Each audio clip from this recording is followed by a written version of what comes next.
Hi, I'm Ashley, and I'm reading straight through the Bible with no commentary, no background music, and I hope that this is of use to you. I'm starting today in Genesis 28. So Isaac called for Jacob and blessed him and commanded him, "Do not marry a Canaanite woman. Go at once to Padan Aram, to the house of your mother's father Bethuel. Take a wife for yourself there, from among the daughters of Laban, your mother's brother. May God Almighty bless you and make you fruitful and increase your numbers until you become a community of peoples. May he give you and your descendants the blessing given to Abraham, so that you may take possession of the land where you now live as an alien, the land God gave to Abraham." Then Isaac sent Jacob on his way, and he went to Padan Aram, to Laban, son of Bethuel the Aramean, the brother of Rebekah, who was the mother of Jacob and Esau. Now Esau learned that Isaac had blessed Jacob and had sent him to Padan Aram to take a wife from there, and that when he blessed him, he commanded him, "Do not marry a Canaanite woman," and that Jacob had obeyed his father and mother and had gone to Padan Aram. Esau then realized how displeasing the Canaanite women were to his father Isaac. So he went to Ishmael and married Mahalat, the sister of Nebaioth and daughter of Ishmael, son of Abraham, in addition to the wives he already had. Jacob left Beersheba and set out for Haran. When he reached a certain place, he stopped for the night because the sun had set. Taking one of the stones there, he put it under his head and lay down to sleep. He had a dream in which he saw a stairway resting on the earth, with its top reaching to heaven, and the angels of God were ascending and descending on it. There above it stood the Lord, and he said, "I am the Lord, the God of your father Abraham, and the God of Isaac. I will give you and your descendants the land on which you are lying. Your descendants will be like the dust of the earth, and you will spread out to the west and to the east, to the north and to the south. All peoples on earth will be blessed through you and your offspring. I am with you and will watch over you wherever you go, and I will bring you back to this land. I will not leave you until I have done what I have promised you." When Jacob awoke from his sleep, he thought, "Surely the Lord is in this place, and I was not aware of it." He was afraid and said, "How awesome is this place! There is none other than the house of God. This is the gate of heaven." Early the next morning, Jacob took the stone he had placed under his head and set it up as a pillar and poured oil on top of it. He called that place Bethel, though the city used to be called Luz.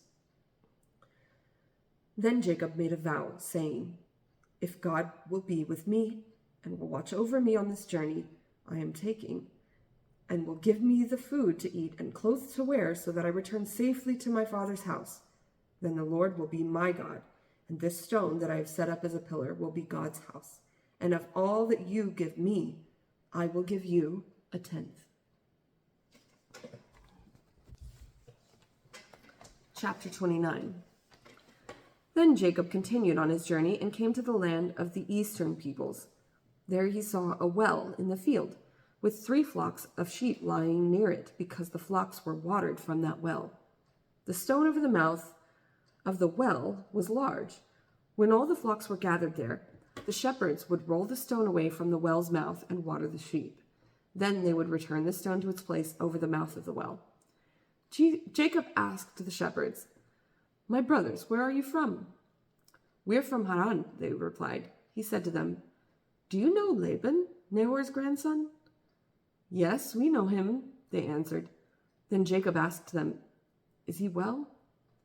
"Yes, he is," they said, "and here comes his daughter Rachel with the sheep." "Look," he said, "the sun is still high. It is not time for the flocks to be gathered. Water the sheep and take them back to pasture." "We can't," they replied, "until all the flocks are gathered and the stone has been rolled away from the mouth of the well. Then we will water the sheep." While he was still talking with them, Rachel came with her father's sheep, for she was a shepherdess. When Jacob saw Rachel, daughter of Laban, his mother's brother, and Laban's sheep, he went over and rolled the stone away from the mouth of the well and watered his uncle's sheep. Then Jacob kissed Rachel and began to weep aloud. He had told Rachel that he was a relative of her father and a son of Rebekah. So she ran and told her father. As soon as Laban heard the news about Jacob, his sister's son, he hurried to meet him. He embraced him and kissed him and brought him to his home. And there Jacob told him all these things. Then Laban said to him, "You are my own flesh and blood."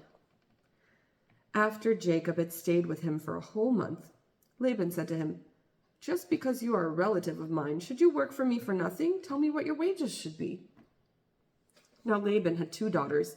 The name of the older was Leah, and the name of the younger was Rachel. Leah had weak eyes, but Rachel was lovely in form and beautiful. Jacob was in love with Rachel and said, "I will work for you 7 years in return for your younger daughter, Rachel." Laban said, "It is better that I give her to you than to some other man. Stay here with me." So Jacob served 7 years to get Rachel, but they seemed like only a few days to him because of his love for her. Then Jacob said to Laban, "Give me my wife. My time is completed and I want to lie with her." So Laban brought together all the peoples of the place and gave a feast. But when the evening came, he took his daughter Leah and gave her to Jacob, and Jacob lay with her. And Laban gave his servant girl Zilpah, to his daughter as her maidservant. When morning came, there was Leah. So Jacob said to Laban, "What is this you have done to me? I served you for Rachel, didn't I? Why have you deceived me?" Laban replied, "It is not our custom here to give the younger daughter in marriage before the older one. Finish this daughter's bridal week, then we will give you the younger one also, in return for another 7 years of work." And Jacob did so. He finished the week with Leah, and then Laban gave him his daughter, Rachel, to be his wife. Laban gave his servant girl, Bilhah, to his daughter Rachel as her maidservant. Jacob lay with Rachel also, and he loved Rachel more than Leah, and he worked for Laban another 7 years. When the Lord saw that Leah was not loved, he opened her womb, but Rachel was barren. Leah became pregnant and gave birth to a son. She named him Reuben, for she said, "It is because the Lord has seen my misery. Surely my husband will love me now." She conceived again. When she gave birth to a son, she said, "Because the Lord heard that I am not loved, he gave me this one too." So she named him Simeon. Again she conceived, and when she gave birth to a son, she said, "Now at last my husband will become attached to me, because I have borne him 3 sons." So he was named Levi. She conceived again, and when she gave birth to a son, she said, "This time I will praise the Lord." So she named him Judah. Then she stopped having children. When Rachel saw that she was not bearing Jacob any children, she became jealous of her sister. So she said to Jacob, "Give me children or I'll die." Jacob became angry with her and said, "Am I in the place of God who has kept you from having children?" Then she said, "Here is Bilhah, my maidservant. Sleep with her so that she can bear children for me, and that through her I too can build a family." So she gave him her servant Bilhah as a wife. Jacob slept with her, and she became pregnant and bore him a son. Then Rachel said, "God has vindicated me and has listened to my plea and given me a son." Because of this, she named him Dan. Rachel's servant Bilhah conceived again and bore Jacob a second son. When Rachel said, "I have had a great struggle with my sister, and I have won," so she named him Naphtali. When Leah saw that she had stopped having children, she took her maidservant Zilpah and gave her to Jacob as a wife. Leah's servant Zilpah bore Jacob a son. Then Leah said, "What good fortune!" So she named him Gad. Leah's servant Zilpah bore Jacob a second son. Then Leah said, "How happy I am! The women will call me happy." So she named him Asher. During wheat harvest, Reuben went out into the fields and found some mandrake plants, which he brought to his mother Leah. Rachel said to Leah, "Please give me some of your son's mandrakes." But she said to her, "Wasn't it enough that you took away my husband? Will you take my son's mandrakes too?" "Very well," Rachel said. "He can sleep with you tonight in return for your son's mandrakes." So when Jacob came in from the fields that evening, Leah went out to meet him. "You must sleep with me," she said. "I have hired you with my son's mandrakes." So he slept with her that night. God listened to Leah, and she became pregnant and bore Jacob a fifth son. Then Leah said, "God has rewarded me for giving my maidservant to my husband." So she named him Issachar. Leah conceived again and bore Jacob a sixth son. Then Leah said, "God has presented me with a precious gift. This time my husband will treat me with honor, because I've borne him 6 sons." So she named him Zebulun. Sometime later, she gave birth to a daughter and named her Dinah. Then God remembered Rachel. He listened to her and opened her womb. She became pregnant and gave birth to a son and said, "God has taken away my disgrace." She named him Joseph and said, "May the Lord add to me another son." After Rachel gave birth to Joseph, Jacob said to Laban, "Send me on my way so I can go back to my own homeland. Give me my wives and children for whom I have served you, and I will be on my way.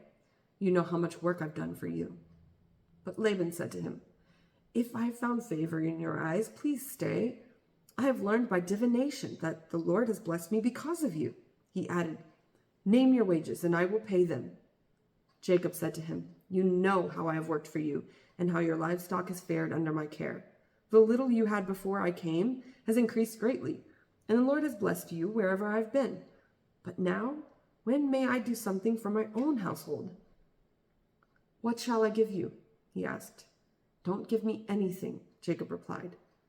"But if you will do this one thing for me, I will go on tending your flocks and watching over them. Let me go through all your flocks today and remove from them every speckled or spotted sheep, every dark-colored lamb, and every spotted or speckled goat. They will be my wages, and my honesty will testify for me in the future whenever you check on the wages you have paid me.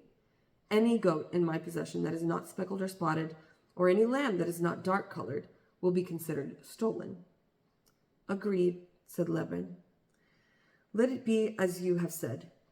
That same day he removed all the male goats that were streaked or spotted, and all the speckled or spotted female goats, all that had white on them, and all the dark-colored lambs, and he placed them in the care of his sons. Then he put a 3-day journey between himself and Jacob, while Jacob continued to tend the rest of Laban's flocks. Jacob, however, took fresh-cut branches from poplar, almond, and plane trees, and made white stripes on them by peeling the bark and exposing the white inner wood of the branches. Then he placed the peeled branches in all the watering troughs, so that they would be directly in front of the flocks when they came to drink. When the flocks were in heat and came to drink, they mated in front of the branches, and they bore young that were streaked or speckled or spotted. Jacob set apart the young of the flock by themselves, but made the rest face the streaked and dark-colored animals that belonged to Laban. Thus he made separate flocks for himself, and did not put them with Laban's animals. Whenever the stronger females were in heat, Jacob would place the branches in the troughs in front of the animals so they would mate near the branches. But if the animals were weak, he would not place them in there. So the weak animals went to Laban, and the strong ones to Jacob. In this way, the man grew exceedingly prosperous and came to own large flocks, the maidservants and men servants, and camels and donkeys.